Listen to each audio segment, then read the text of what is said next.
Introduction. What if the questions we ask about life, reality, and existence aren't just abstract puzzles, but doorways to the most terrifying truths imaginable? In today's video, we're diving into the most terrifying philosophical questions, ideas that challenge everything we think we know about ourselves and the world around us. These questions don't just make us think. They make us confront the limits of human understanding, sanity, and even reality itself. Get ready to explore mysteries that have haunted philosophers for centuries, and that might just haunt you, too. The simulation. What if nothing around you is real? The chair you're sitting on, the air you're breathing, the people you love. What if it's all just data, projected into your mind by an unfathomably advanced system? This idea, while it may sound like science fiction, has become one of the most disturbing philosophical questions of our time. It's called the simulation hypothesis. The theory proposes that what we perceive as reality is actually an artificial construct, a simulation, created by a civilization far more advanced than ours. We might be digital minds, running inside a computer program so complex that we mistake it for the physical world. This notion was seriously popularized by philosopher Nick Bostrom in 2003. He argued that one of the following must be true. 1. Almost no civilizations reach a post-human stage capable of running such simulations. 2. Those civilizations choose not to run simulations. 3. We are almost certainly living in one. If the first two are unlikely, then the third becomes very likely statistically. Imagine a future society with computers so powerful they could simulate entire worlds, even the inner experiences of conscious beings. If this kind of simulation were possible, they might run thousands, even billions, of such simulations for research, entertainment, or historical curiosity. In that case, the number of simulated minds would vastly outnumber biological ones. So, from a purely probabilistic point of view, you're more likely to be one of the simulated. This is not just a thought experiment. It touches on deep issues in metaphysics, epistemology, and even ethics. Because if we're in a simulation, who or what is running it? What are their motives? Could they shut it off at any moment? Could they be watching us? It also raises a terrifying epistemological problem. How could you ever know? Our senses are already limited. We perceive a sliver of the electromagnetic spectrum. Our brains interpret data through neural pathways, which are already easily tricked by illusions and cognitive biases. If you were in a simulation, a perfectly convincing one, your perceptions wouldn't be any different from what they are now. You could never tell the difference. Physicists have even looked for evidence. Some speculate that inconsistencies in physical constants or signs of pixelation in spacetime could point to an underlying digital structure. Others dismiss this as pseudoscience, but the question persists, largely because it cannot be ruled out. And if we are simulated, what does that mean for meaning, purpose, and morality? It could imply that we're part of someone else's experiment, game, or project. Are we just artificial intelligences fooling ourselves into thinking we're real? Does suffering matter if it's simulated? Do emotions, relationships, or creativity mean less if they are simply the result of code? But perhaps the most terrifying implication is this. If someone built our world, they can also end it. Just like you can power off your computer, our reality might be terminated at any moment, not by nature but by the decision of a programmer. There would be no warning. No escape. No appeal. Some argue the simulation idea is a new version of ancient philosophical skepticism. In the 17th century, René Descartes asked how we could know we're not being deceived by an evil demon. Today, we replace the demon with a hyper-intelligent computer, but the core question remains the same. What is reality, really? The simulation hypothesis also connects with Buddhist and Hindu philosophies, which have long suggested that the world is Maya, an illusion. In that sense, the idea isn't new. But what's new is how technology has made it feel plausible. Games today already simulate entire environments. Artificial intelligence can generate language, art, and personalities. Virtual reality becomes more immersive each year. Now imagine technology 10,000 years ahead of ours. Would such a civilization even distinguish between simulation and base reality? Some thinkers, like Elon Musk, say the chances that we're not in a simulation are 1 in billions. Others argue that consciousness may not be something that can be simulated, that there's a mystery to subjective experience that no code could ever replicate. But even that assumes we know what consciousness is, and the truth is we don't. So we're left with a chilling possibility. You might be real, but you might not be, and you might never know the difference. Perhaps nothing will ever definitively prove or disprove this theory. But the unsettling part is how reasonable it has become. In a universe where reality is increasingly filtered through screens, data, and algorithms, the line between simulation and existence grows thinner every day. And if you ever feel like something's off, like time stutters or reality bends in strange ways, maybe you're noticing the seams of the simulation. Or maybe that's exactly what you're supposed to think. Free will or fate. From the moment you were born, your path may have already been set. Your name, your language, the people you would meet, the beliefs you'd inherit, each was shaped by forces outside your control. As you grew older, you felt the sensation of choice. You decided what to eat, what to say, where to go, and what to believe. Yet, beneath that feeling, an ancient question has always lingered. Were you ever truly free? Philosophers have debated the nature of free will for thousands of years. It touches on the core of what it means to be human. Without free will, there is no personal responsibility. Without personal responsibility, there is no justice, no heroism, no guilt, and perhaps no meaning. But the structure of the universe may not care about our feelings. At the heart of the debate lies determinism, the idea that every event, including every human decision, is the inevitable result of prior events and the laws of physics.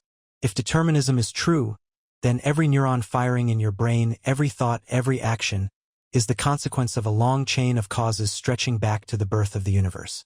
You are a link in that chain, complex, unpredictable, unique, but still a product of forces you did not choose. The laws of physics do not pause for morality, reflection, or introspection. They are blind processes running on atoms and energy, chemical reactions, and gravity. You, as a conscious being, emerge from this machinery. Your decisions feel personal, but they may be just the result of brain chemistry, shaped by genetics, environment, and experience, none of which you selected. This view is not just theoretical. Neuroscientific studies have shown that the brain begins preparing for actions milliseconds, sometimes even seconds, before a person becomes consciously aware of their decision. In laboratory experiments, brain activity can predict with remarkable accuracy whether a person will press a button with their left or right hand, even though they believe they're making the choice in the moment. The implication is devastating. Consciousness may not be the cause of your actions, but merely the witness of them. Even if quantum mechanics introduces uncertainty into the fabric of reality, randomness is not freedom. If your actions are caused by chance, they are still not yours in any meaningful sense. Randomness does not rescue the idea of free will. It only replaces fate with chaos. For centuries, religion offered one view, that human beings have been gifted with free will by a divine creator. That freedom allowed them to choose between good and evil, to earn rewards or suffer consequences. But if determinism holds, if your nature and your nurture make your decisions for you, then eternal punishment or reward would seem unjust.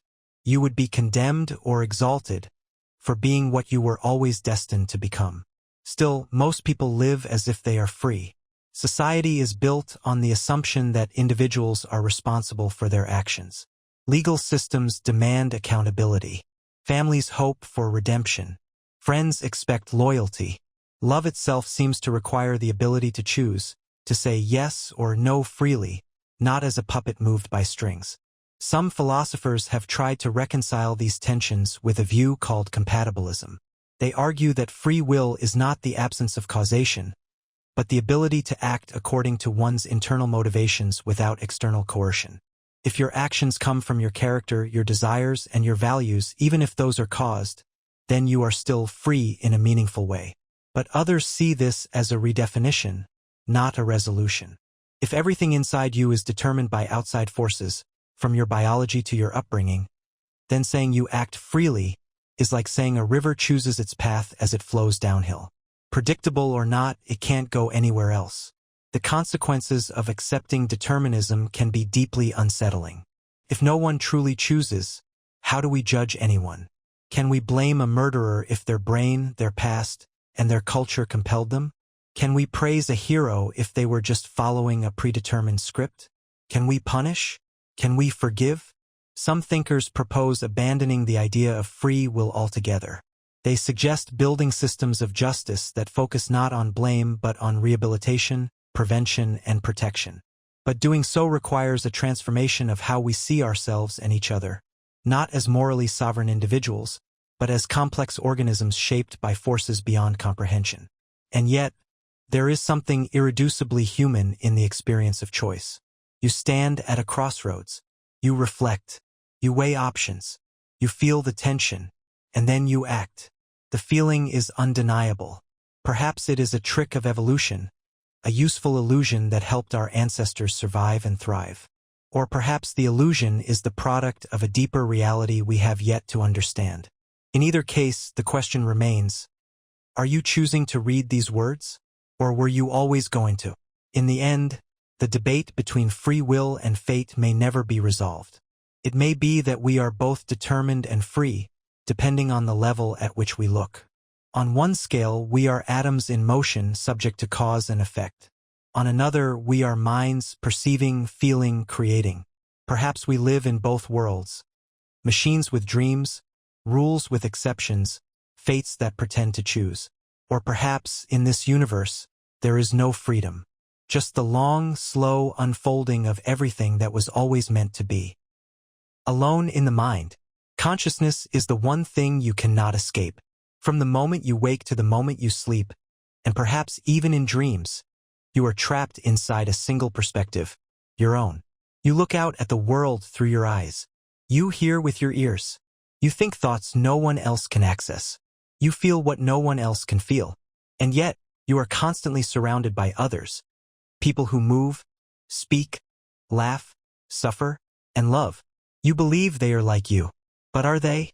There is a possibility, deeply unsettling in its simplicity, that you are entirely alone in your awareness. That no one else around you possesses consciousness in the same way you do. That every other person is, in essence, an automaton, behaving as if they are conscious, but lacking any true inner experience. This is not a claim that others are lying to you, nor that they are secretly hostile. It is the radical doubt that their minds exist at all. This idea is called solipsism, and it is one of the oldest and most terrifying positions in philosophy. It begins with the observation that you only have direct access to your own thoughts and sensations. Everything else, the external world, the people in it, even your own body, is something you experience through perception. And perception can be flawed. You can see optical illusions. You can dream. You can hallucinate. Your senses can lie to you. If all of your knowledge of others comes through your senses, and those senses are fallible, then so is your certainty that other minds exist. The philosopher René Descartes famously said, "I think, therefore I am." But he could not say the same of others. He could not prove, with certainty, that other people had minds.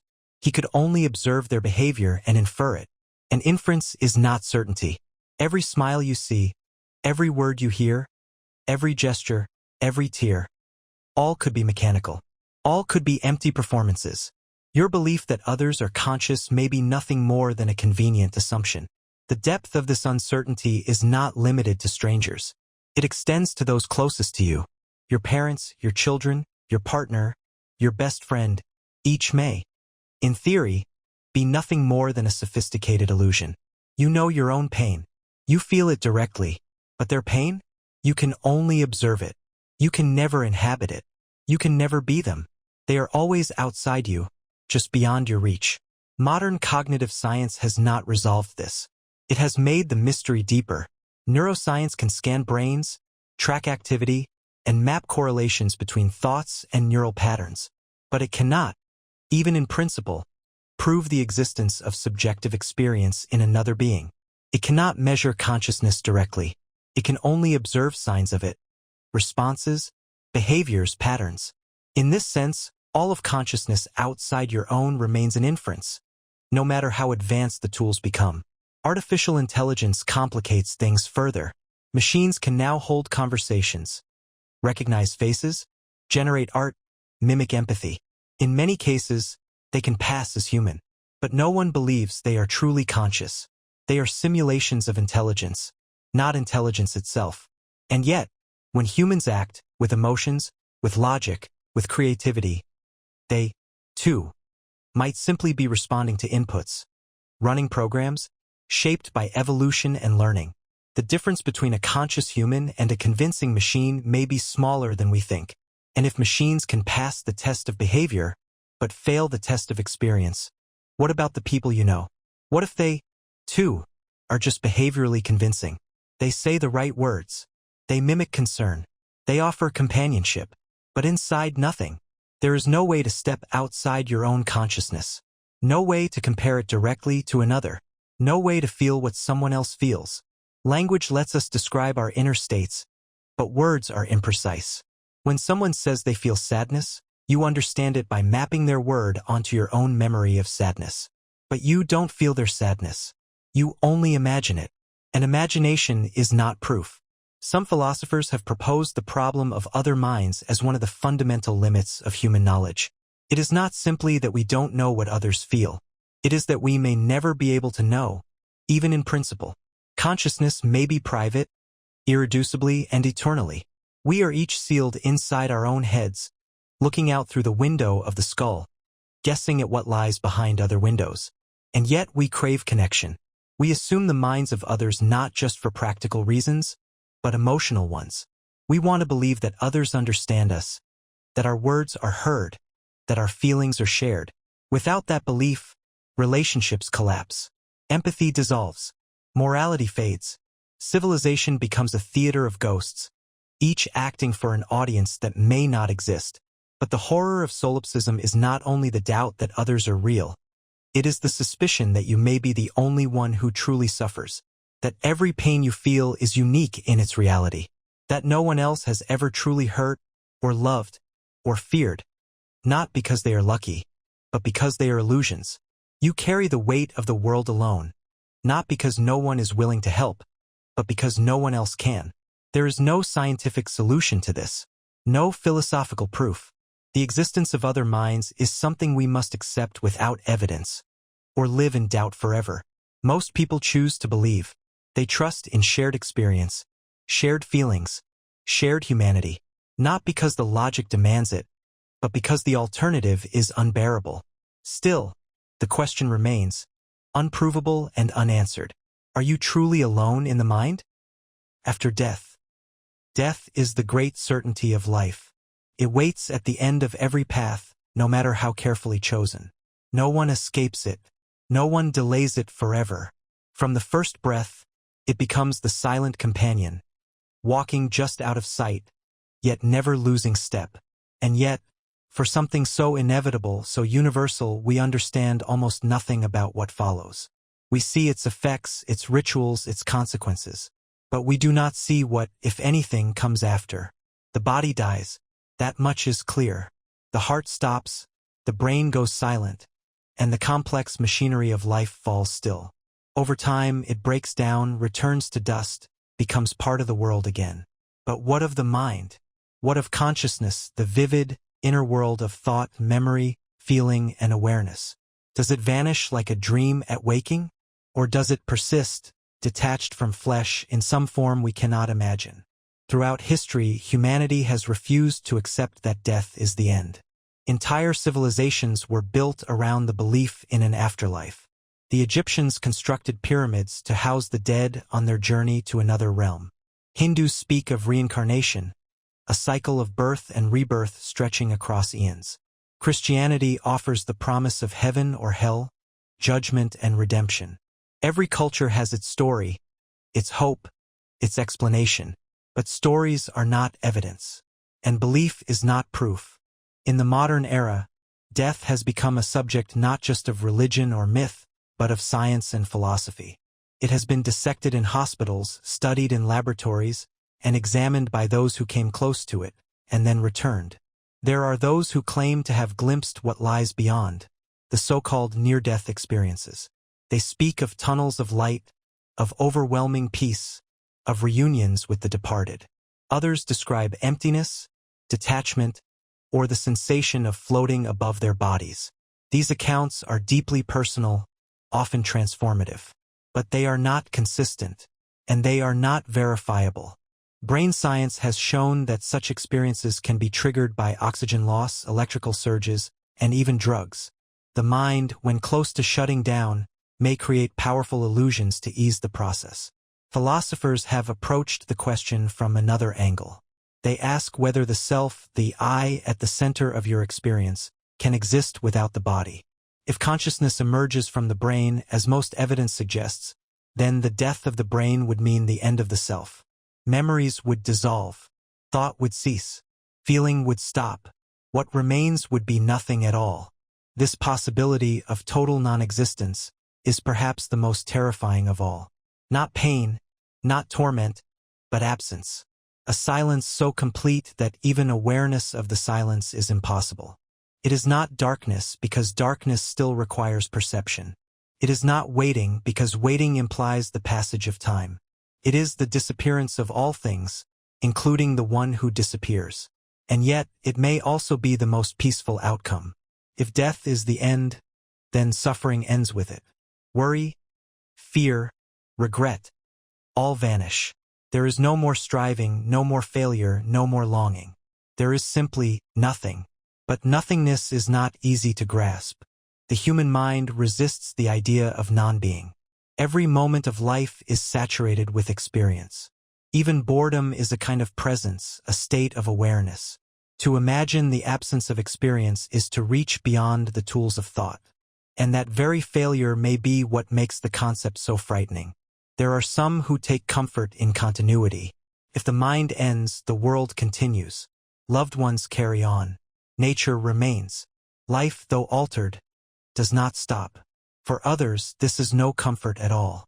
If there is no part of the self that survives, then everything, every achievement, every relationship, every moment, dissolves into meaninglessness. The fear is not of pain or punishment, but of being forgotten, erased, irrelevant. Some thinkers, like Epicurus, argued that death should not be feared, because we do not experience it. When we are alive, death is not present. When death is present, we are no longer alive. Therefore, it is nothing to us. But this logic, while elegant, does little to quiet the emotional weight of the unknown. There are also those who suggest that death is not a moment, but a process.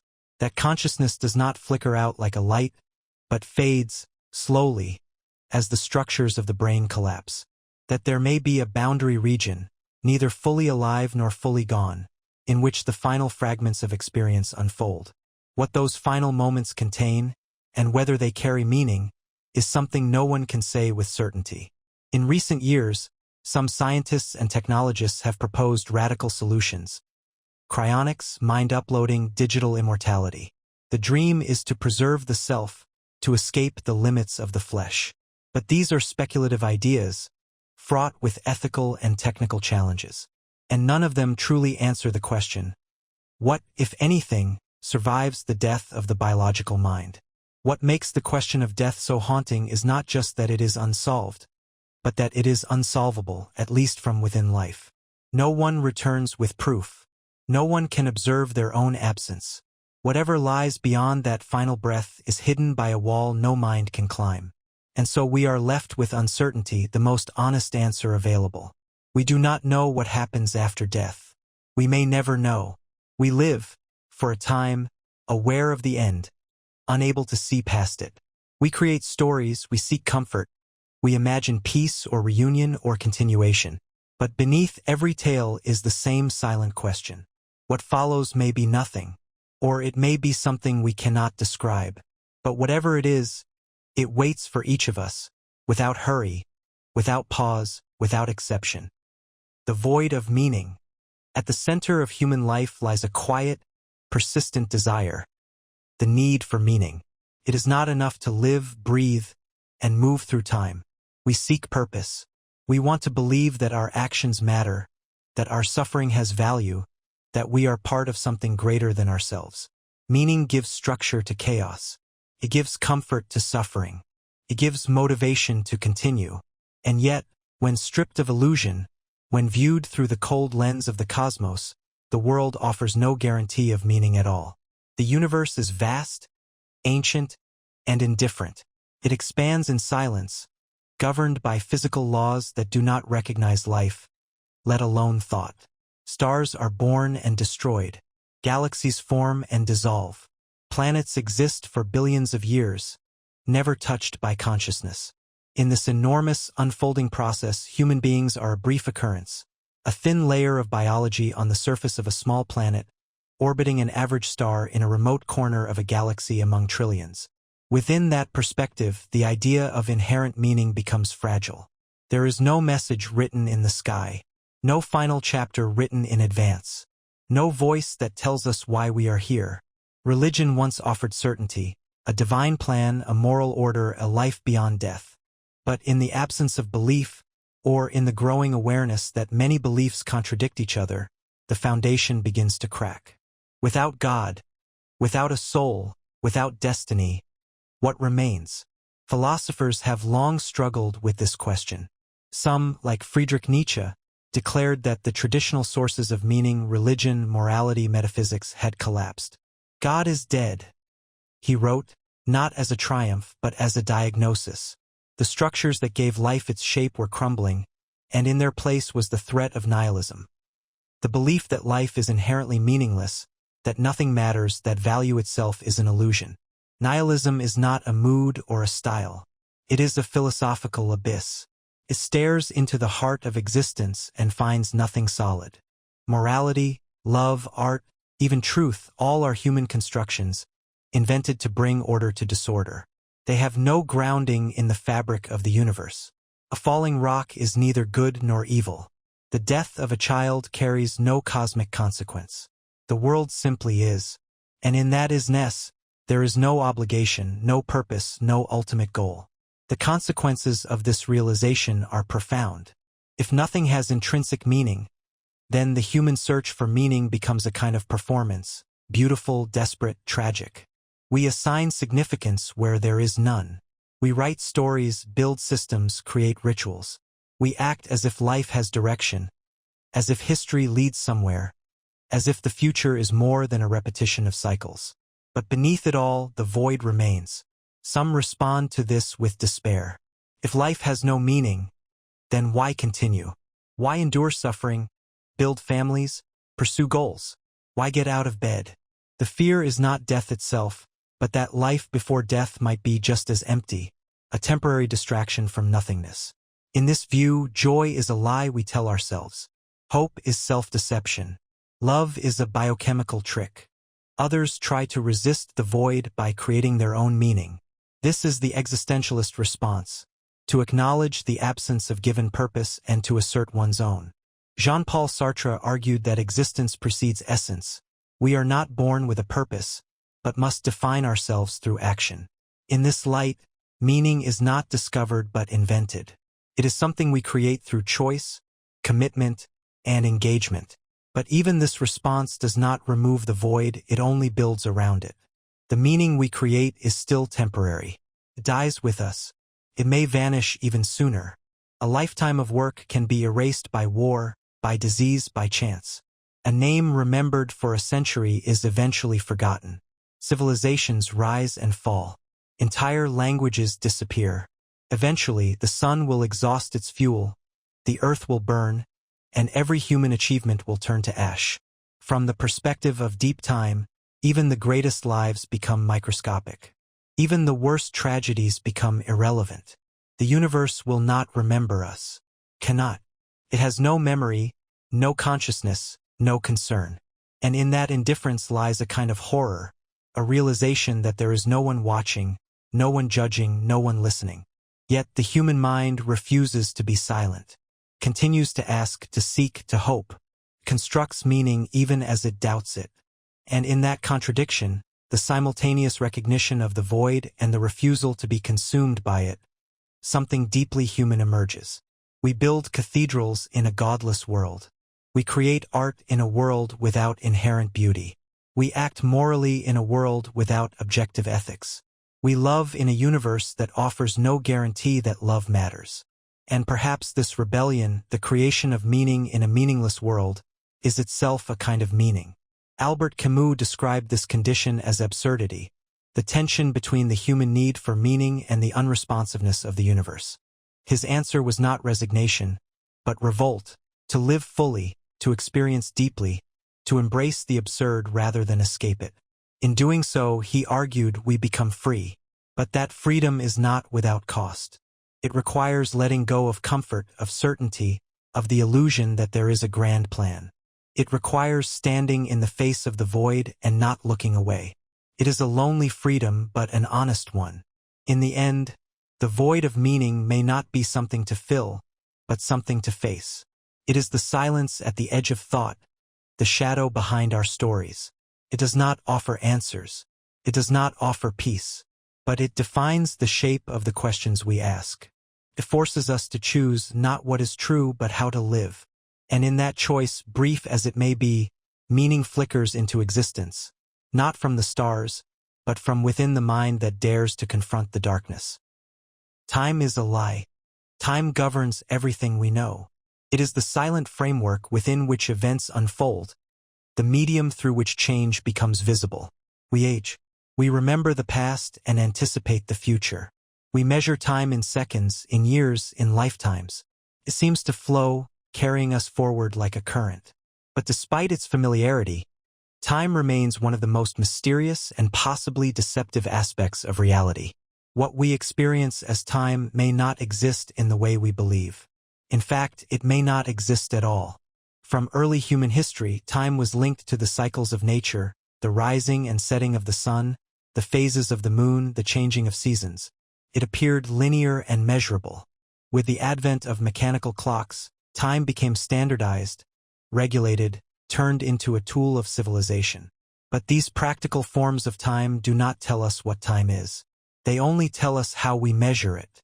Modern physics shattered the illusion of time as a simple, universal flow. Albert Einstein's theory of relativity revealed that time is not constant. It is relative to speed and gravity. Time slows down near massive objects. It moves differently for observers traveling at different velocities. There is no single objective now. Each observer experiences a different slice of what is real. What one person considers simultaneous, another may see as sequential. The very concept of simultaneity becomes unstable. In relativity, space and time are fused into a single entity. Space-time.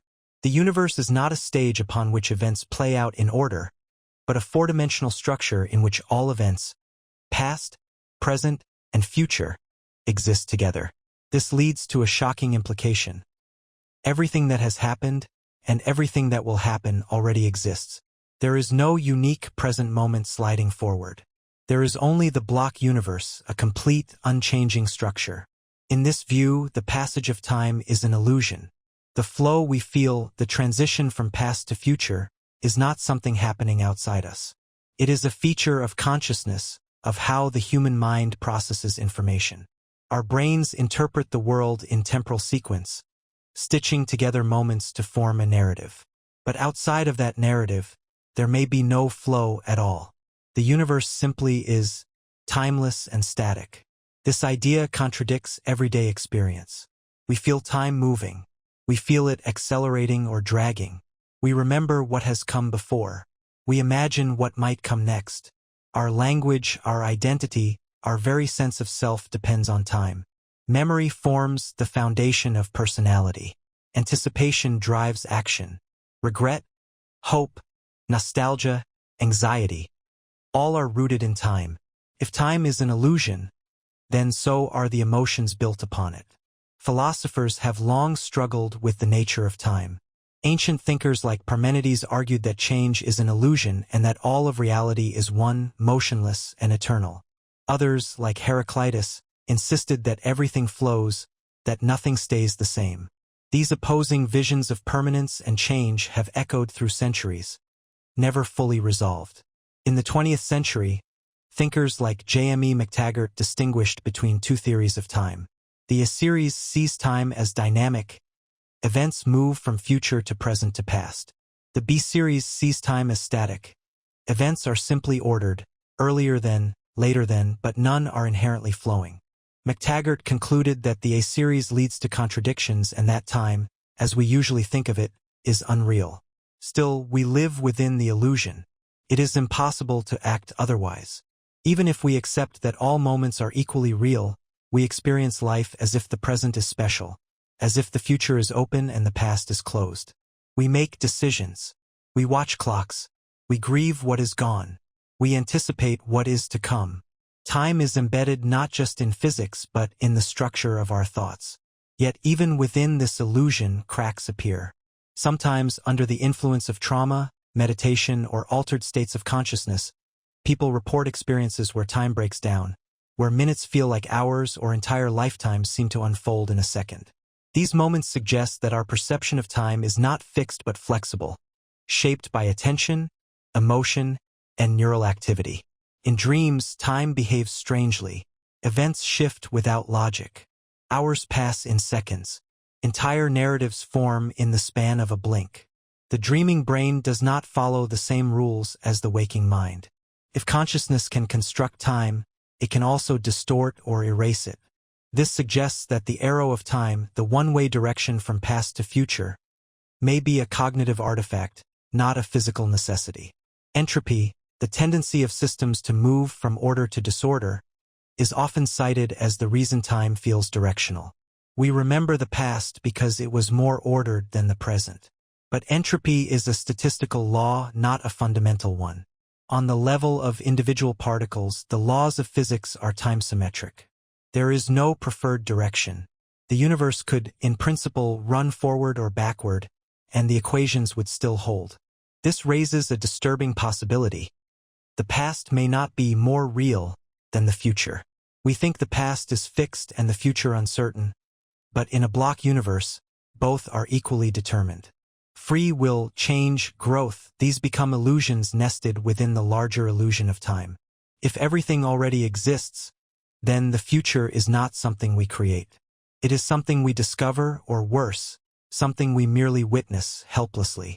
For many, this is intolerable. It strips agency from human life. It turns choice into a script. It transforms becoming into mere being. Yet for others, it brings comfort, a sense that nothing is ever truly lost, that every moment once existing exists forever, that the people we love, the experiences we cherish, the fleeting flashes of joy or insight are eternally present somewhere in the timeless structure of reality. Still, the gap remains between theory and experience. Science may tell us that time is not real, but the body continues to age. The seasons change. Memory fades. We mark birthdays, anniversaries, deaths. We measure time not just with clocks, but with loss, with growth, with transformation. These things may be illusions, but they are illusions that shape every corner of human existence. If time is a lie, it is a beautiful and necessary one. It gives us a story. It gives us motion. It lets us imagine ourselves as travelers, moving through a world that changes with us. To reject it entirely would be to step outside of language, identity, and even thought itself. And so we continue, counting seconds, dreaming futures, mourning pasts, even as the truth may be that all of it exists at once, forever still, forever silent. Evil God. For centuries, the idea of God has served as the cornerstone of countless civilizations, the highest expression of power, order, morality, and meaning. In most religious traditions, God is not merely powerful, but good. This goodness is absolute, unchanging, and perfect. It is the basis for divine justice, mercy, and love. God, we are told, is the source of all that is right in the universe. And yet, a dark philosophical possibility casts a long shadow over this assumption. What if God exists, but is not good? What if God is, in fact, evil? The concept of an evil God is not a simple inversion. It is not just mythological cruelty or petty vengeance. It is the suggestion that the creator and sustainer of reality, the architect of existence itself, may be malevolent in nature, or, at the very least, indifferent to suffering. This idea challenges not only theology, but the very foundations of moral reasoning, metaphysics, and hope. The problem begins with observation. The world is filled with suffering. It is not distributed fairly. Children die of illness. Innocent people are tortured. Natural disasters erase entire communities. Pain is embedded in the structure of life, from the food chain to the fragile human body. If this world is the product of a creator, then that creator either allows suffering or designed it deliberately. And if suffering is not accidental, then what kind of mind would design a system so filled with agony? This line of thought forms the basis of the problem of evil, one of the most powerful challenges to classical theism. If God is all-powerful, he could prevent evil. If God is all-knowing, he knows that evil exists. If God is all-good, he would not want evil to exist. And yet, evil exists. The conclusion is either that God does not exist, or that God is not as we imagine. Some theologians argue that evil is necessary for free will, or that suffering leads to growth, or that human minds cannot comprehend divine justice. But these defenses often feel insufficient in the face of extreme and unnecessary pain. The kind that serves no apparent lesson, no redemptive arc, no greater good. The image of a good God begins to crack. This leads to a philosophical experiment proposed by thinkers like Stephen Law, the evil God hypothesis. If we can imagine a good God who allows some evil for mysterious reasons, why can we not equally imagine an evil God who allows some good, perhaps to deepen the contrast and intensify our suffering? If we dismiss the idea of an evil God as absurd, why do we accept the idea of a good God as reasonable?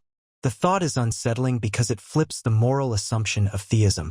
Most people believe in God because they want to believe in justice, in order, in cosmic kindness. But if the Creator is not good, then the universe may be designed not for love or meaning, but for harm, confusion, and despair. The possibility of an evil God is not merely theological. It touches on deeper metaphysical questions. What is the nature of power without morality? Can a being that creates life also take pleasure in its suffering? Is evil more consistent with the observable world than goodness? In many religious texts, God is depicted with dual aspects: mercy and wrath, love and jealousy, forgiveness and punishment. These are often interpreted metaphorically, but if taken literally, they point to a being of terrifying complexity, not a pure embodiment of goodness, but a will beyond human categories. In this interpretation, God is not evil in a human sense, but operates on principles completely alien to our own. Morality, in this view, is not a reflection of divine nature, but a coping mechanism created by finite minds trying to survive in a world beyond their control. The idea of an evil God also reframes the human condition. Instead of being creatures striving toward a divine image of goodness, we become prisoners in a world designed for torment, or at least confusion. Every act of kindness becomes resistance. Every moment of joy becomes fragile. The search for meaning becomes not a spiritual ascent, but a defiance of a dark architect. Some thinkers suggest that the universe itself resembles a kind of moral indifference, not ruled by evil, but by apathy. There is no divine malice, only cosmic silence. Stars explode, species vanish, and suffering continues without reason or audience. This is the universe of cold laws and blind forces, where moral terms no longer apply. But pure indifference can feel worse than evil. At least an evil God would imply intent, design, purpose, even if malevolent. Indifference offers nothing. No plan, no justice, no enemy to resist. Just empty mechanics. And yet, the idea of an evil God remains deeply repugnant to most, not because it is illogical, but because it robs existence of moral coherence. If God is evil, then goodness has no origin in the divine. Morality becomes accidental. Conscience becomes rebellion. And all human striving becomes meaningless in a world bent toward cruelty. Some attempt to escape this horror through the concept of dualism. Two opposing forces, good and evil, battling eternally. But dualism offers no comfort unless the good is destined to win. Without that assurance, we are left in the middle of a war with no resolution. Others turn inward, rejecting the idea of any God, good or evil. They see the question itself as a relic of myth, a projection of human psychology onto the cosmos. But even in atheism, the shadow of the question remains. If there is no divine goodness behind reality, then where do we ground morality? How do we justify hope? What do we say to the victims of random suffering? The idea of an evil God may be unacceptable, but its possibility reveals the fragility of the assumptions many people carry, that existence is good, that justice is real, that someone, somewhere, is watching and caring. If those assumptions are false, the world does not become unreal. It remains exactly as it is, only darker. In the end, the question is not simply whether God exists, but what kind of being, if any, lies behind the curtain of reality. And if that being is evil, then human life becomes something else entirely. Not a journey toward salvation, but a quiet resistance against a universe designed not for joy, but for pain. No right or wrong. Morality has long been regarded as one of the most fundamental aspects of human life. Societies rise and fall on their understanding of right and wrong. Legal systems, traditions, religions, and interpersonal relationships are all built on some concept of moral order. People sacrifice, struggle, and sometimes die for what they believe is good or just. Yet, under the surface of this apparent certainty lies a disturbing possibility, that there is no such thing as objective morality, that right and wrong are not features of the universe, but human inventions, social constructs, born of biology, culture, and language with no deeper foundation. If this is true, then every moral belief, no matter how deeply felt, may ultimately be arbitrary. The idea that morality is not objective is not new. It appears in various forms in the works of Nietzsche, Hume, and many modern philosophers. At the heart of this idea is moral relativism, the view that moral judgments are true or false only relative to a particular culture or individual standpoint, and that there are no universal moral truths that apply to all people at all times.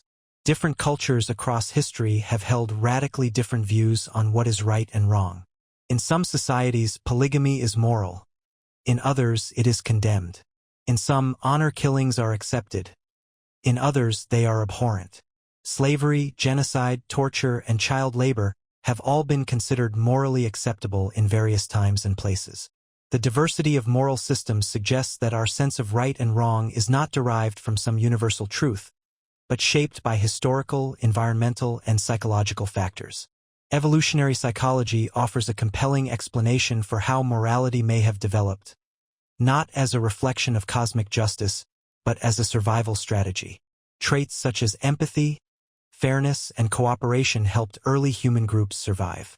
Individuals who were able to work together and punish cheaters had better chances of survival and reproduction. Over time, these traits became embedded in the human brain as moral instincts. But instincts are not truths. They are adaptations, useful but not infallible. From this perspective, moral feelings are similar to other evolved capacities, like fear of snakes or the taste for sugar. They arise from natural processes and serve specific biological functions, but they do not necessarily point to any higher reality. Just as our visual system constructs a model of the external world, our moral sense constructs a model of social behavior. But both models can be flawed, limited, or misleading. The consequences of accepting moral subjectivity are profound. If morality is not objective, then there are no absolute standards by which to judge actions. Nothing is right or wrong in itself, only according to the norms of a particular group or the preferences of a particular individual. Killing, lying, stealing, these may be wrong in some contexts and acceptable in others, depending on who is making the judgment and why. This does not mean that people would suddenly become violent or chaotic. Most humans have deeply ingrained social behaviors and emotional reactions to harm, loyalty, and fairness. But it does mean that arguments about morality become arguments about preference, power, or consensus, not about truth. There is no final authority to appeal to, no moral law beyond human agreement. Some philosophers attempt to rescue moral realism, the idea that some moral facts are objectively true, by grounding ethics in reason, utility, or human flourishing. Utilitarianism, for example, tries to base morality on the greatest happiness for the greatest number. But even this relies on assumptions that cannot be proven. That happiness is the ultimate good, that all beings count equally, that consequences matter more than intentions. Each ethical system rests on foundations that, upon inspection, are choices, not discoveries. In law, the situation is equally complex. Legal systems often claim to uphold justice, but laws are written by people, enforced by institutions, and shaped by culture and history. What is legal is not always moral, and what is moral is not always legal. This disjunction further reveals the absence of a universal moral ground. Justice, too, becomes a human project, not a metaphysical constant. Religion has traditionally offered a source of moral authority. Divine command, sacred texts, eternal laws. But even here, moral rules vary drastically across traditions. And if one questions the existence of God, or accepts that different gods offer conflicting commands, the foundation weakens. Without divine authorship, religious morality becomes another form of cultural expression, not absolute truth. The recognition that morality might be constructed rather than discovered does not necessarily lead to nihilism, though it often provokes discomfort. People want their moral convictions to be more than personal tastes. They want evil to be truly evil, not just something I dislike. The rejection of moral objectivity threatens this desire. It opens the door to the idea that all values are ultimately ungrounded, that there is no cosmic justice, no moral arc to the universe, no deep reason why kindness is better than cruelty beyond our own collective agreement. Some embrace this view. Existentialist thinkers, for instance, argue that the absence of objective morality forces us to take responsibility for our choices. If there is no given meaning or law, then we must create it. Morality becomes a project of self-definition, not obedience. But even this relies on a value, the value of authenticity or of agency, which itself lacks objective grounding. Others find this landscape intolerable. Without objective morality, how can we condemn atrocities? How can we argue for human rights? How can we protect the vulnerable? But these questions reveal the very problem. Our deepest moral commitments feel absolute, even when they may not be. We act as if they are rooted in something greater than ourselves, even when we cannot justify them beyond emotion, tradition, or agreement. Science cannot resolve this tension.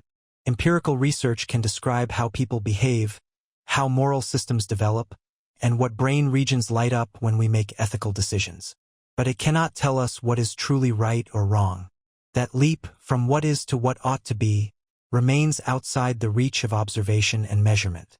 The terrifying possibility is not that people are immoral, but that morality itself is a fiction. A useful fiction, perhaps, or a beautiful one, but a fiction nonetheless. In this view, there is no final arbiter of right and wrong, no celestial judge, no moral fabric woven into the cosmos. Only us, confused, flawed, divided, trying to navigate a world of chaos with rules we wrote ourselves, hoping they are enough. False reality. Reality is the foundation upon which all human experience rests. We rely on it to make decisions, to form beliefs, to understand the world. But there exists a possibility, both ancient and disturbingly modern, that everything we know, all our perceptions, memories, and knowledge, might be based on a false foundation. This is not simply the suggestion that we are mistaken about specific facts, but that the entire structure of our perceived world could be fundamentally deceptive.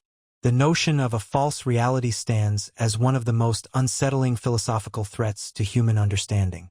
The roots of this idea stretch back to antiquity. In Plato's allegory of the cave, prisoners are chained in such a way that they can see only shadows on a wall, cast by objects they never directly perceive. To them, those shadows are reality. If one prisoner escapes and sees the true world, he becomes aware of the illusion. But his former companions, still bound, would likely dismiss his revelation as madness.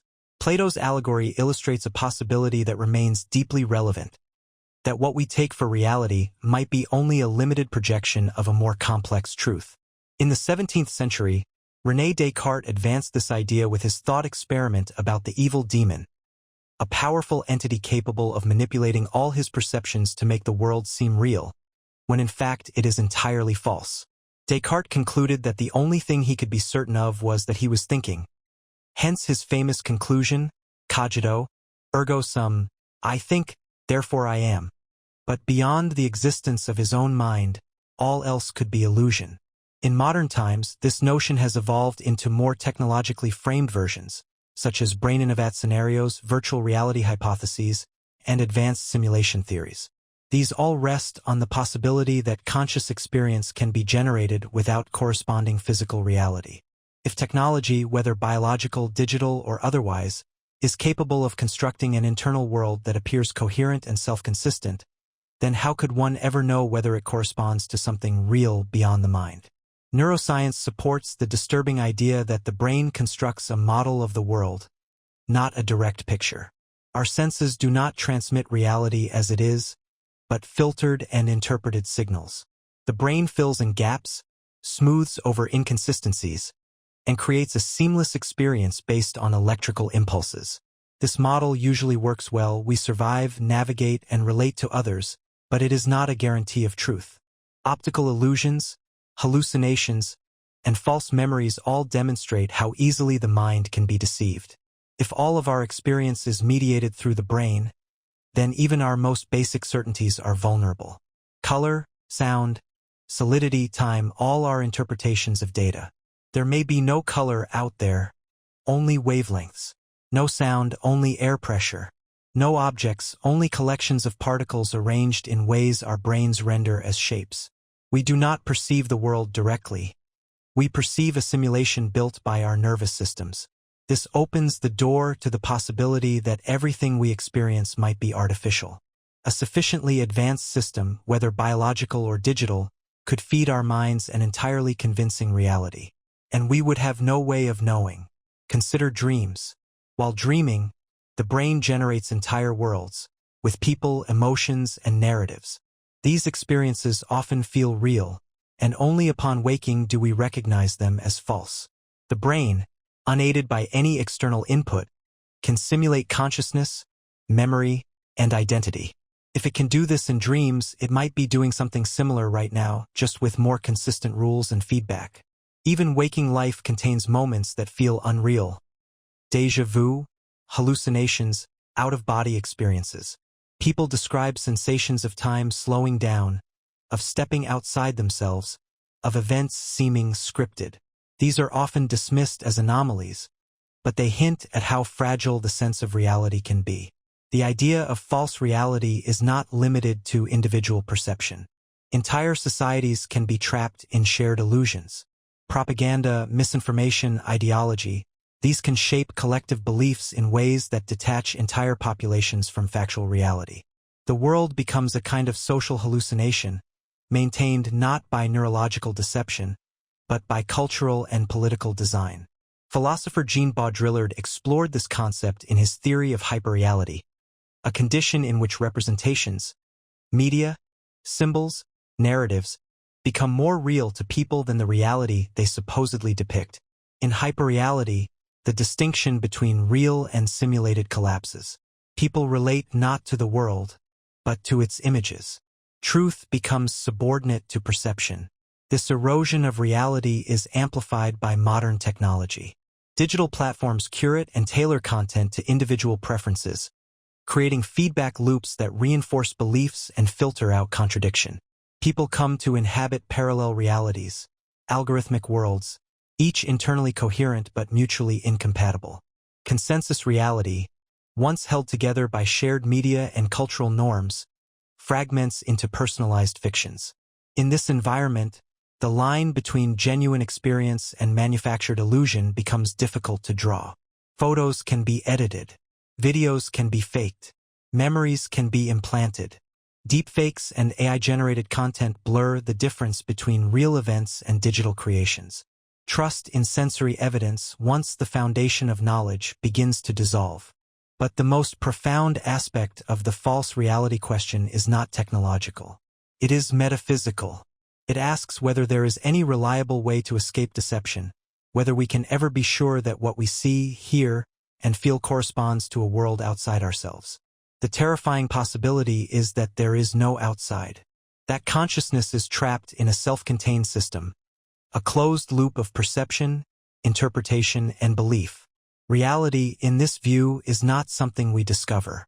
It is something we invent, piece by piece, without ever touching anything beyond the veil. This does not mean that life is meaningless. It means that meaning, too, is part of the construction. It means that all truths, scientific, moral, personal, are contingent upon the framework in which they are conceived. That framework may be stable, it may be useful, but it may also be false. The fear of a false reality is not just the fear of being wrong. It is the fear that there is no truth to be right about, no ground beneath our feet, no real behind the illusion, only layers of interpretation, endlessly reflecting back upon themselves. And if that is the case, then the world is not what we thought it was. It never was. It is something else entirely, and we may never know what. Already dead. There exists a philosophical idea so quietly disturbing, so counterintuitive and inescapable, that once introduced, it tends to linger. It suggests that you might already be dead, not metaphorically, not spiritually, but literally. This concept is not a horror trope or a metaphor for existential despair. It is a serious philosophical and metaphysical hypothesis with deep roots in questions of consciousness, time, and perception. To understand the claim, one must first confront the nature of subjective experience. Human consciousness is a continuous stream of perception, thought, and emotion. It defines personal existence, the sense of being here. But this continuity may be more fragile than it seems. At every moment, your perception of now is slightly delayed. The brain takes time to process inputs. Neural signals travel, data is interpreted, awareness forms. You never experience the present as it happens, only a reconstructed echo of it.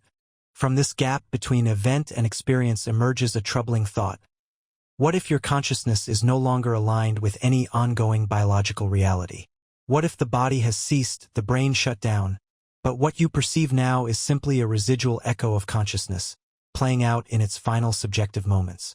In near-death experiences, people often report complex hallucinations. Entire worlds, profound visions, reunions with loved ones. These reports raise the question: how long does subjective time stretch in the final seconds of brain activity? A person in cardiac arrest may lose measurable brain function in minutes, but within those minutes, how much lived time might consciousness simulate? There is evidence that the brain can enter a hyperactive state shortly after clinical death. Neural surges have been recorded in both animals and humans, moments after oxygen is cut off. These final bursts could be intense enough to create entire inner narratives. In theory, a person could live out entire lifetimes in the space of seconds, or feel as though they do. If such a scenario is possible, then from within that experience you would never know that death had occurred. There would be no outside perspective to compare it against. The subjective flow of consciousness would continue, unaware that it had become detached from physical continuity. And in that case, the moment you're living through right now, this very thought, this reading, this reflection could be part of that postmortem echo. You may already be dead and experiencing a simulated continuation of self. Quantum theories of consciousness, though highly speculative, add further texture to this idea. Some interpretations of quantum mechanics suggest that reality is dependent on observation. Consciousness, in this view, plays a role in collapsing probabilities into experience. But if consciousness is not rooted in a stable biological substrate, if it can exist independently or as an informational echo, then there may be no fixed moment when life ends. The continuity of observation may itself sustain a kind of subjective existence beyond physical viability.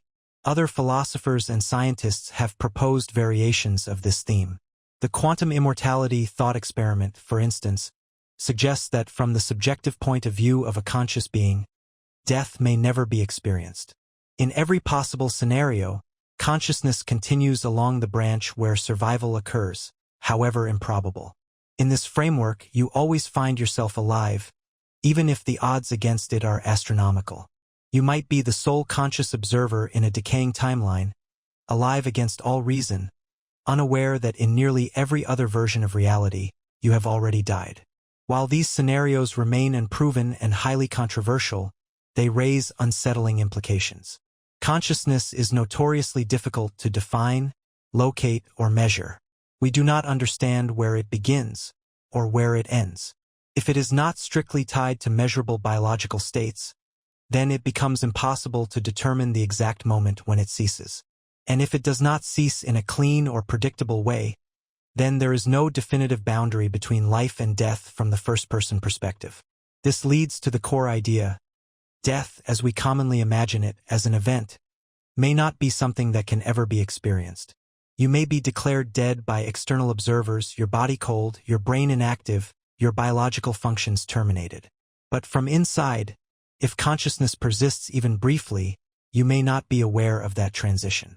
You may remain in a self-contained loop of experience, unaware that the physical world has moved on. In that sense, you are already dead, and yet still experiencing, still alive within your own perspective. One might imagine this as the final dream, not a chaotic hallucination, but a vivid and convincing reality, indistinguishable from waking life. A fully realized inner world, constructed from memory and imagination, sustained by the last flickering signals of a dying brain. This dream could feel endless, could contain continuity, history, and the illusion of passing time. It could be this life, the one you believe you are still living. Even outside of the extreme case of death, we have reason to doubt the continuity of consciousness. Every night, in deep sleep, awareness vanishes. Upon waking, we feel as though we have resumed the same stream of thought, but there is no guarantee that it is the same self. Memory reconstructs continuity, but each waking may be a new beginning, a new instance of the same pattern. If this is true of sleep, it could also be true of death and whatever follows it. In this view, identity is not a fixed thread, but a sequence of recreations. The self you were yesterday no longer exists. The self you are now is a copy, assembled from memory and habit. Death, then, is not a singular rupture, but a constant feature of consciousness, a pattern that dies and reboots with every passing moment. The only difference in biological death is that the reboots stop happening in the shared physical world. But they may still happen internally, for some unknown span of subjective time. What makes this idea so unnerving is not just its strangeness, but its plausibility. It does not require mysticism or religion, only the recognition that consciousness is not fully understood, and that our assumptions about life and death are based on external observation, not internal certainty. From the inside, you cannot observe your own death. If consciousness ceases, you simply stop existing, and you never know that you have. But if consciousness lingers, even briefly, then from your point of view, death has not occurred. In that case, there may be no final moment, no clean break, no knowledge that you have crossed a boundary. The experience simply continues because it must, because it is the only thing left. And the reality you inhabit now, reading this, may be part of that continuation. You might already be dead, and this, all of it, may be the dream your brain gave you to fill the silence. The illusion of self. Human beings are deeply attached to the idea of the self. We name it, protect it, develop it. We speak of finding ourselves, of being true to ourselves, as if there is a core identity, a stable, continuous entity that lives inside us. We feel as though we are a single, unified subject moving through time, collecting memories, making decisions, forming beliefs. This feeling is intuitive and persistent. And yet, according to a growing body of philosophical and scientific thought, it is almost certainly an illusion. The idea that the self is not real, or at least not what we think it is, can be traced back for centuries. In Buddhist philosophy, the concept of anatta, or not-self, describes the self as an illusion born from attachment and ignorance. The mind constructs a sense of continuity, but it is an ever-changing flow of thoughts, sensations, and perceptions. There is no fixed core, no permanent observer, only a stream of experience with no true owner. Modern neuroscience echoes this ancient insight. When scientists examine the brain, they find no central control center, no single location where this self resides. Instead, the brain is a distributed system, multiple modules working in parallel, often unconsciously, each responsible for different functions: memory, language, emotion, motor control. What we call the self emerges from the integration of these parts, not from any singular I at the center. Experiments have demonstrated just how fragmented this integration can be. Patients with split brain conditions, whose left and right brain hemispheres have been surgically separated, often display two independent centers of consciousness within the same skull. One hand might reach for an object while the other pushes it away. One hemisphere might laugh while the other cannot explain why. This isn't science fiction. It's documented reality. The unified self, it seems, can fracture and still function. Even in neurologically typical brains, we can observe how easily the sense of self can be manipulated. Under hypnosis, in dissociative states, during intense meditation, or through psychedelic experiences, people often report the dissolution of ego, a state in which the boundaries of I disappear. Some feel merged with the universe. Others observe their own thoughts and actions from an external vantage. These are not rare occurrences. They suggest that the experience of self is malleable, fragile, and constructed. Consider memory. We often think of memory as the anchor of identity. Our past shapes who we are. But memory is not a perfect recording. It is a reconstruction. Each time you remember something, you alter it slightly. Details shift, emotions fade or intensify, timelines blur. Over years, memories transform. And yet we still call them ours. If our sense of personal history is built on unstable ground, then the self that depends on it is unstable too. Language plays a central role in this illusion. We speak in terms of I, me, mine. Language divides the world into subject and object, self and other. But language is a tool, not a mirror of reality. The boundaries it draws are often artificial. Just as there is no precise line where the ocean ends and the shore begins, there may be no fixed boundary between what we call the self and what we call the world. The idea of separateness is useful for survival, for social coordination, but not necessarily true. The philosopher David Hume famously wrote that when he examined his own mind, he never encountered a self, only a bundle of perceptions in constant flux. This bundle theory suggests that the self is not an entity but a pattern. It is the sum of what we experience, not the thing that experiences. The self is not the driver. It is the car. It is not the flame. It is the pattern of combustion. And just like a wave on the ocean, the self is real in a functional sense, but it has no independent substance. This view challenges many assumptions. Morality, law, personal responsibility, all are built on the notion of individual agency. If there is no fixed self, then who is responsible for action? Who deserves reward or punishment? Some philosophers argue that we must maintain the illusion pragmatically, even if we know it to be false. Others believe that a deeper understanding of selflessness can lead to greater compassion, humility, and freedom. The illusion of self also has psychological consequences. Much of human suffering arises from the ego, the constant need to defend, assert, compare, preserve. Fear of death, for instance, is largely the fear of the end of self. But if the self is an illusion, then there is nothing to end. Experience continues moment to moment with no fixed identity at its core.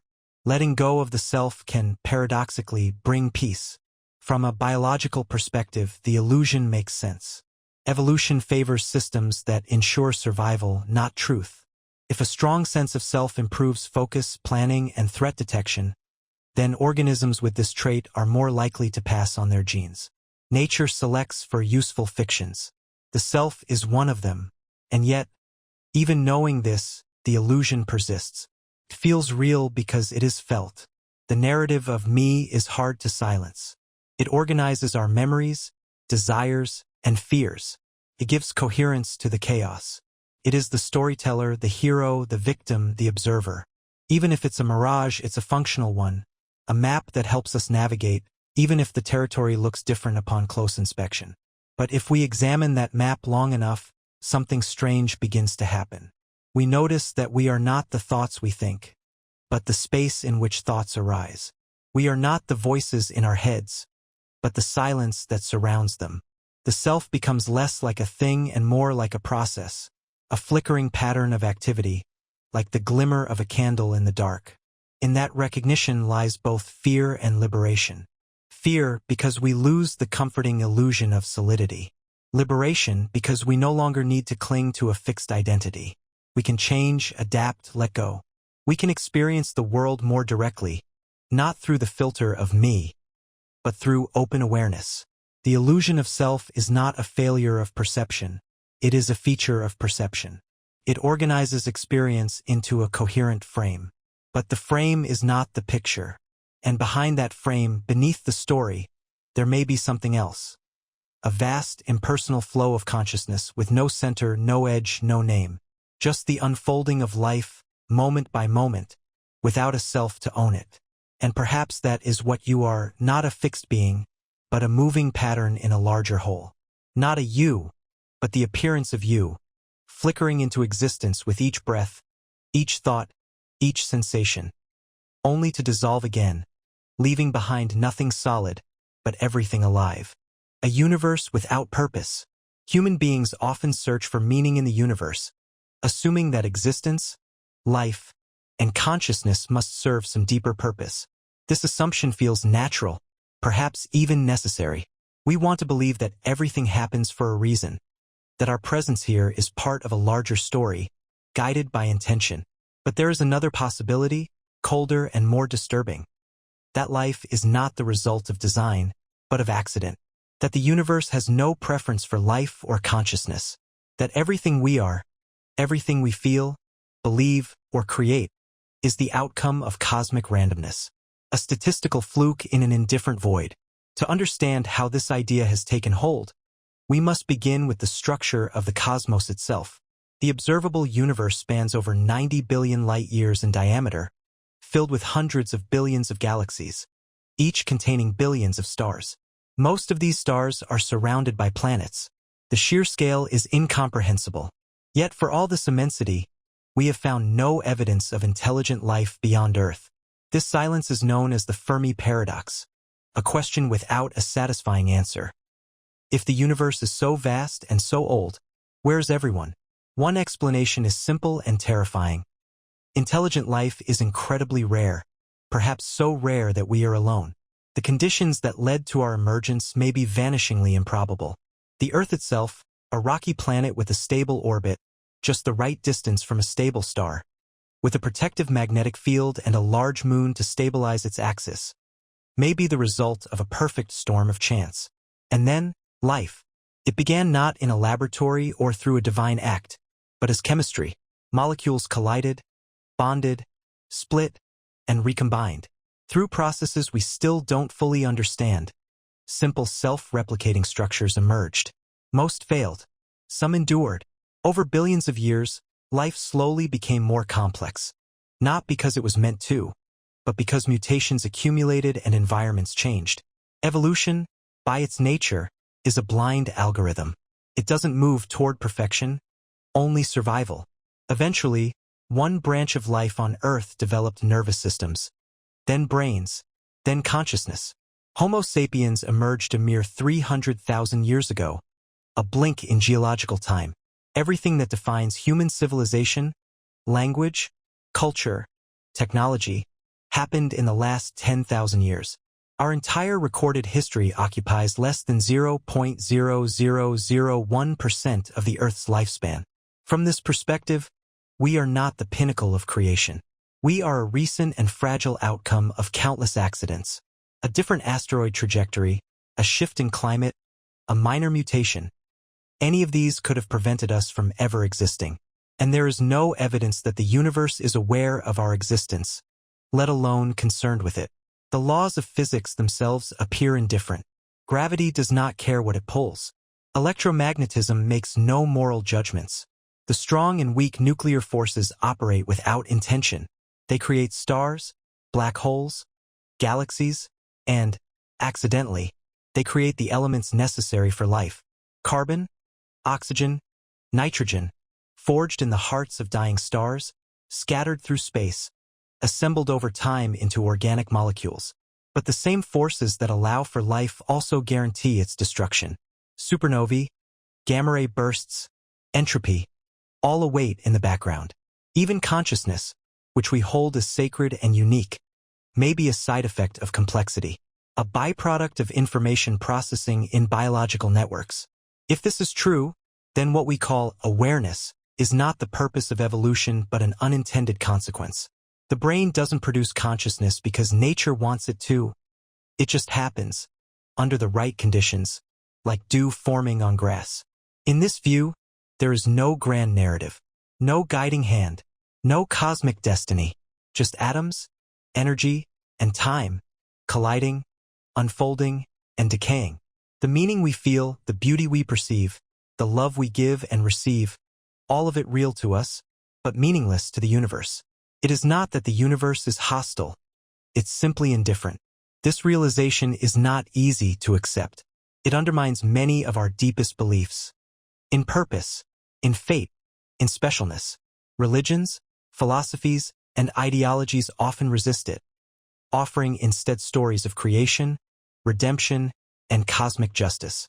But the scientific view, stripped of comforting myth, suggests that we are the result of a cosmic accident, and that we are alone in the vast dark.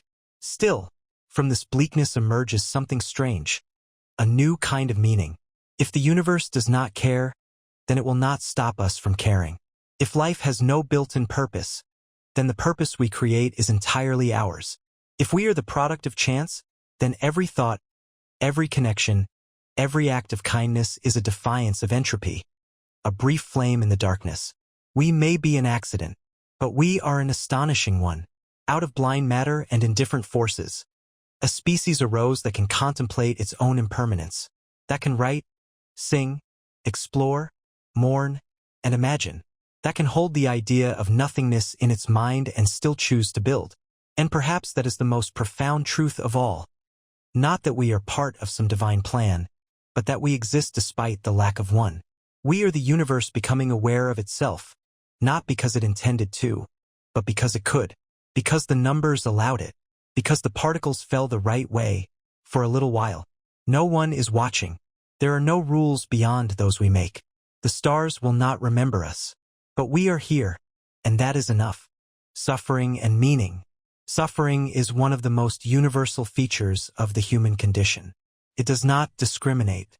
It reaches every continent, every generation, every life. From illness and grief to loneliness, trauma, war, and despair. Suffering is woven into the fabric of existence. And for as long as humans have suffered, they have asked a single haunting question. Why? Why do we suffer, and what does it mean? Some traditions argue that suffering serves a higher purpose. In many religions, suffering is a test, a punishment, or a path to enlightenment. Christianity teaches that suffering can bring people closer to God. Buddhism views it as a fundamental feature of life, dukkha, caused by attachment and desire. For Nietzsche, suffering was necessary for greatness. He wrote that to live is to suffer, to survive is to find some meaning in the suffering. But in the face of extreme pain, those explanations often ring hollow. What purpose can justify the death of a child? What deeper meaning lies in mental illness, starvation, torture, or slow, wasting disease? Some forms of suffering seem so senseless, so overwhelming, that no philosophical framework can fully contain them. Modern science offers a biological account. Pain evolved as a warning signal, a way for the body to protect itself. Emotional suffering arises from unmet needs, social disconnection, perceived threats. From this view, suffering is adaptive. It alerts us to danger, it motivates action. But the same system that helps us survive also breaks under pressure. It can turn against us, creating chronic pain, depression, anxiety, PTSD, long after the danger has passed. Evolution did not design us to be happy. It designed us to reproduce. If there is no cosmic purpose, no divine architect, then suffering is not meant to happen. It just happens, the result of biology, physics, and chance. Nerve endings don't care whether you are morally good. Trauma doesn't ask if you deserve peace. The universe does not distribute pain according to justice or balance. It is indifferent, and that, perhaps, is the most terrifying thought of all. Yet human beings continue to search for meaning, not just in life, but in suffering itself. We want pain to matter. We want it to shape us, to reveal something, to point beyond itself. When we suffer, we instinctively try to make sense of it. We look for causes, patterns, lessons. We turn our pain into stories. That impulse is not weakness. It is survival. Viktor Frankl, a Holocaust survivor and psychiatrist, argued that meaning is not found in avoiding suffering, but in how we respond to it. Even in Auschwitz, he observed that some prisoners preserved their dignity by holding on to inner freedom, by choosing how to face their suffering. He wrote, "Those who have a why to live can bear almost any how." But this idea that we can always find meaning in suffering has limits. Not all suffering transforms. Not all pain teaches. Some simply crushes. Some destroys. To insist that every form of suffering must be meaningful risks diminishing the reality of those who suffer in silence, without redemption. So where does that leave us? Perhaps we must abandon the hope that suffering is always justified, and instead confront the possibility that it is often meaningless, but not worthless. There is a difference. Meaninglessness refers to the absence of purpose or design. Worthlessness implies that nothing valuable can come from it. But even if suffering has no cosmic justification, we can still create value in its shadow. We can still connect, still comfort, still resist, still rebuild. Suffering can teach compassion, not automatically, but potentially. Those who have suffered deeply often become more attuned to the pain of others. They listen more closely. They act more gently. They recognize fragility in places others overlook. This is not always the case, but when it happens, it is not because the suffering was sacred. It is because someone chose to shape it into care. Suffering also creates solidarity. It reminds us that we are not alone. It breaks the illusion that others are untouched. It forces us to reckon with the shared vulnerability of all life. In this way, suffering becomes a mirror reflecting not only pain, but the humanity that responds to it. Art, too, often arises from suffering, not as a justification, but as a transformation. Music, literature, film, and painting have long served as vessels for pain, turning the raw experience into something that can be seen, heard, held. Through art, suffering speaks. Through creation, it escapes isolation. But none of this redeems suffering. It does not make it noble. To suffer is not to be chosen, or elevated, or enlightened. Suffering is simply what happens when life breaks, when systems fail, when bodies decay. It needs no myth to explain it. And yet, even in its most brutal forms, suffering is never the whole story. There is also the response. There is the parent who wakes up again to care for a sick child, the survivor who finds words to describe the indescribable, the stranger who offers kindness in a hospital corridor, the community that rebuilds after disaster. These are not grand gestures. They are acts of refusal, refusals to let suffering be the only voice. In these responses, we create a new kind of meaning not imposed from above but built from below. Meaning not as an answer but as a stance. Not, "This happened for a reason," but "This happened and I will face it with reason." Not, "Pain is part of the plan," but "Pain is here and I will not let it define me." And maybe that is enough. Not to explain suffering, but to endure it without surrender. Not to find cosmic purpose, but to build human dignity in the ruins. To say, "This hurts and still I am here." In a world without guarantees, without fairness, and without answers, the act of choosing how to live, how to care, how to keep going becomes the meaning. The suffering remains, but so do we. Eternal oblivion.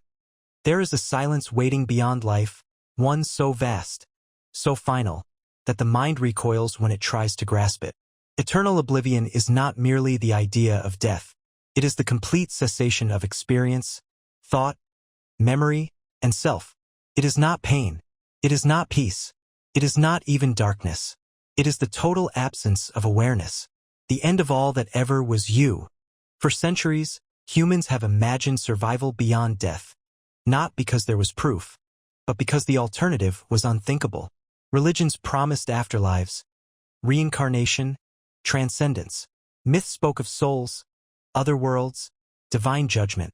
These beliefs offered continuity, even justice. If life was difficult, at least there was something after. If wrongs were never corrected in life, perhaps they would be in the next. But what if there is no next? Science offers no confirmation of consciousness beyond brain activity. When the neurons stop firing, when the blood ceases to flow, the lights go out. No measurable signal remains. no evidence of continuation. From this view, death is not a transition. It is a termination. When the body dies, the mind dies. When the mind dies, so does the universe as it was known to that person. Everything disappears, not into another world, but into nothing. This is eternal oblivion. It is difficult to imagine, because the human mind cannot conceive of non-experience. Even sleep contains dreams. Even unconsciousness is followed by waking. We always return, but oblivion offers no return. It is not a pause, it is an end. One moment you are, and the next you are not. And then, nothing. No awareness of the nothing, just the disappearance of being. To contemplate this is to come face to face with the deepest void imaginable. All memory, all love, all fear, all hope, erased. The world continues, but you do not. The stars burn. The oceans rise and fall. Time marches forward, but without you in it. Not even as a ghost or echo. Only absence. For many, this thought is unbearable. It triggers a panic deeper than fear of pain. It is the loss of self, the destruction of identity. We are not trained to accept our own erasure. Our lives are built on the assumption of persistence. We store memories. We make plans. We preserve photographs and names. All of it is aimed at extending our presence, even if only in others' minds. But even those memories fade. Even names vanish. Time devours everything. Yet death itself is not new. The vast majority of beings that have ever existed are now gone. Dinosaurs ruled the planet for over 150 million years. Gone. Entire human civilizations, their languages, their gods, their dreams, reduced to ruins or forgotten entirely. We walk upon a graveyard and call it Earth. And we, too, will vanish in time. The idea that death is followed by nothingness may seem grim, but in another light, it is honest. It removes fantasy and forces clarity. If this life is all there is, then every moment is infinitely more valuable. Every sunrise, every act of love, every experience. Fleeting, fragile, and unique. In the shadow of eternal oblivion, we must ask, how do we live knowing we will die? Some respond with despair. If everything ends, why begin? If joy disappears, why seek it? If we vanish, why matter? But others respond differently. Precisely because life is temporary, they choose to live fully. Not to escape death, but to defy it in the only way available, by being alive while they are alive. The knowledge of death becomes a kind of fuel, not for recklessness, but for awareness, for depth, for gratitude. Eternal oblivion also brings equality. No matter how powerful or poor, how famous or forgotten, all meet the same end. Death levels all distinctions. Kings and beggars dissolve into the same silence. There is no status in non-existence. Some find comfort in this. The end is not cruel. It is indifferent. It is not targeted. It is universal. Death is not a punishment. It is part of the condition of being alive. There is also liberation. If there is no afterlife, then this world is the only stage. We are not trapped in a cycle. We are not being judged by an invisible power. There is no eternal reward or damnation. Only this, what we do, here and now. And that may be enough. Of course, this perspective does not remove the grief of loss. When others die, their absence is real. Their stories stop. Their voices fall silent. The pain of knowing they are truly gone can feel like a wound in time. And yet, the love they gave, the things they shaped, remain, for a while. And maybe that's all there ever is. A brief intersection of matter and mind, rippling outward in echoes we cannot fully trace. Eternal oblivion also demands humility. We are not central to the universe. It was here before us. It will remain after. We are a brief arrangement of atoms, flickering into awareness. A thought in the dark, and then gone. But that thought was real, even if short-lived. It happened. You happened. That cannot be undone, even by non-existence. Some thinkers, like Epicurus, argued that we should not fear death. He wrote, "Where death is, we are not. Where we are, death is not." In other words, we will never experience our own death, because experience ends before death arrives. From this angle, death is not something to fear, because we will not be there to know it. Fear belongs to the living. Still, the fear is real, not just of the moment of death, but of the ceasing, the absence, the loss of the self. But perhaps, over time, that fear can become acceptance. Not peace, perhaps, but clarity. An understanding that what ends was still something, that nothingness does not erase the fact that we were here. And in that, there may be a strange kind of immortality, not in an afterlife, not in a soul, but in the fragile miracle of having existed at all. In a universe that did not need to create life, we were born. For a while, we thought and felt and reached toward others. That may not survive the void, but it matters now. And now is all we ever truly have. Eternal oblivion does not diminish life. It frames it. It tells us, this is rare. This is finite. This is yours. Live accordingly. Truth versus sanity. There exists a boundary in the human mind, a fragile line between what is real and what is bearable. The pursuit of truth is often seen as noble, even heroic. But what if there are truths so vast, so alien, so terrifying, that to grasp them fully would shatter the mind that seeks them? What if knowledge itself carries the seeds of madness? Human consciousness evolved not to discover universal truths, but to survive. Our brains are tuned to patterns, not accuracy. We filter reality through perception, emotion, memory, and language, all imperfect instruments. We simplify, we edit, we rationalize. We lie to ourselves constantly, not out of malice, but necessity. These distortions are not flaws, they are defense mechanisms. Reality in its rawest form is too large, too chaotic, too indifferent. To remain sane, we must not see everything. Yet there are moments when the veil lifts. In mental illness, in trauma, in grief, in altered states, the protective illusions fall away. Some report experiences so intense, so incomprehensible, that they lose their grip on the world. Time fractures. Identity dissolves. Meaning evaporates. These are not metaphors. They are fractures in the self caused not by fantasy, but by a surplus of reality. When the mind sees too much, it begins to collapse. Philosophers have long warned of this danger. Friedrich Nietzsche famously wrote, "If you gaze long enough into an abyss, the abyss will gaze back into you." He also understood that the pursuit of truth could destroy a person, not because truth is evil, but because it is indifferent to human limits.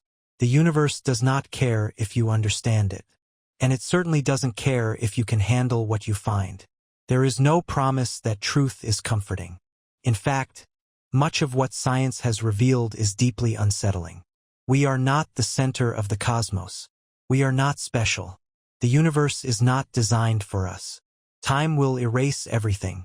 The atoms in our bodies were forged in the deaths of stars, a beautiful fact, but also a reminder that even stars die. Evolution shaped us from chaos and death. Our minds, though capable of reason, are also full of bias and contradiction. This knowledge is not inherently dangerous. But when it accumulates, when the comforting frameworks of belief and meaning begin to dissolve, the human psyche can drift into despair. What once seemed solid becomes fluid. What once gave direction now seems arbitrary. Truth, without a structure to hold it, becomes a weight too heavy to carry. There is also the truth of personal awareness, the realization that the self may be an illusion. Neuroscience has shown that what we call the I is not a single thing, but a process. A narrative spun by different regions of the brain to simulate continuity. When this illusion breaks, whether through insight, mental breakdown, or philosophical exploration, the consequences can be terrifying. Who are you if the self is a construct? What is sanity if the mind is just noise organized by habit? Madness is often seen as a break from reality, but it may also be a confrontation with too much of it. In psychosis, the boundaries of the self can disintegrate. In severe anxiety or depression, time can lose its coherence. In certain forms of schizophrenia, the individual cannot distinguish between internal thought and external reality. The world becomes saturated with meanings that no one else can see. Sometimes these are delusions, but sometimes they are simply the mind struggling to cope with a reality it cannot organize.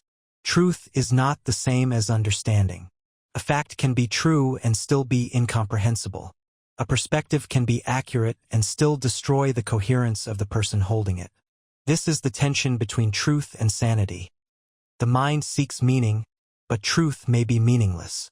The mind seeks patterns, but the universe may be chaotic.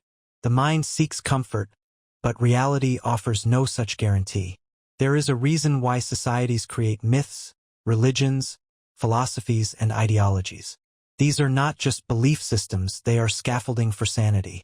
They give shape to the formless. They draw maps over the void.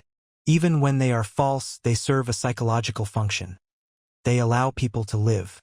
Strip those away too quickly, and the psyche may fall into freefall.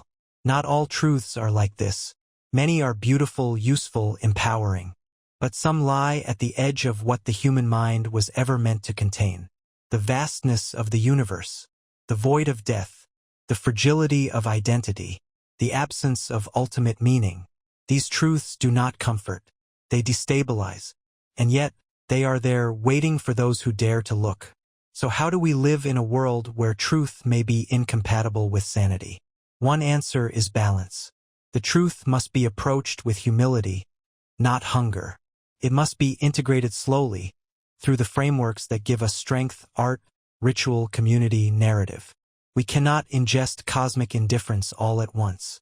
We need stories to hold it. Another answer is courage. To face the void, even for a moment, is to act in defiance of comfort. It is to say, I would rather see clearly than live in illusion. This path is not for everyone. Comes with risk. But for some, it is the only honest way to live. And finally, there is care. When minds break under the weight of knowledge, they do not need condemnation. They need recognition. Madness is not weakness. It may be a form of insight, raw, unfiltered, dangerous, yes, but real. Those who descend into the abyss should not be abandoned. They should be guided back, not to ignorance, but to integration. Sanity is not the absence of delusion. It is the ability to function, to connect, to choose. If truth threatens that, we must find ways to hold both, to look into the abyss, but not fall. In the end, the goal may not be full truth or full sanity.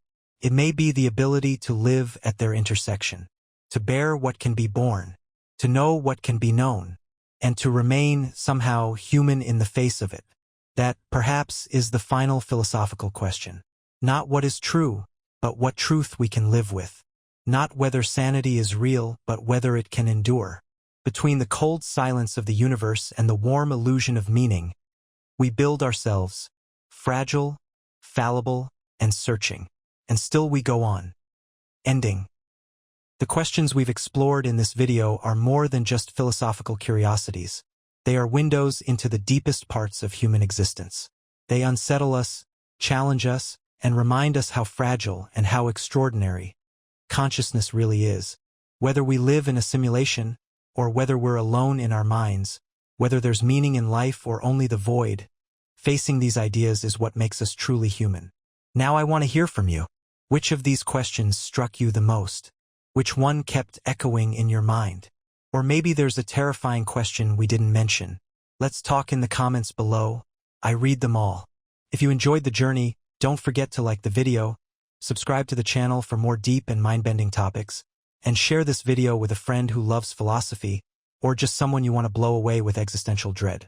Thanks for watching, and remember, sometimes the scariest place to explore is your own mind.